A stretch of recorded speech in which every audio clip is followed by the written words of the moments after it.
Ayan na, no? Tingnan ninyo kung paano natin tatanggalin at babaklasin. No? Pagkabilis lang.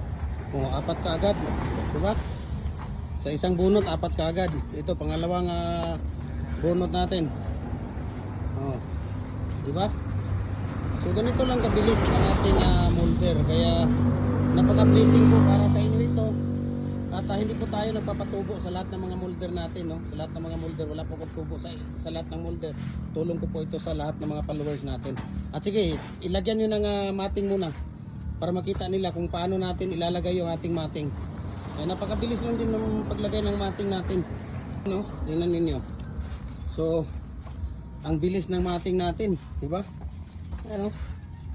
Kitang-kita nyo naman kung paano natin ilalagay yung mating. Ako, mukhang hindi papasok yan dyan, dong. Dong, hindi yan, dong. Doon sa kabila, dong. Yan. So, napakabilis lang yung mating art. Yung tinatawag natin na mating art dito. Ayan. So, ang gamit natin dito na deform bar or kabilya, 8mm. Tapos, ang ano natin, na number 16 na tie wire yung gamit natin dito. Ayan. So, sana nagustuhan niyo yung video natin. At maraming salamat po sa inyo, no? Napakabilis lang, message nyo ako, share ko sa inyo ang price list sa shipping details dito.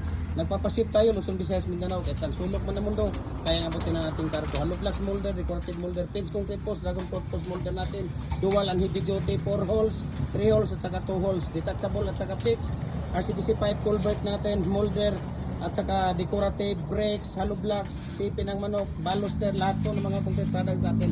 I-message nyo ako, share ko sa inyo ang price list sa shipping details. We can ship nationwide, kahit sa ang sulok mo kayo ng mundo, kayang abutin ng ating cargo. Mabuhay and God bless po sa ating lahat.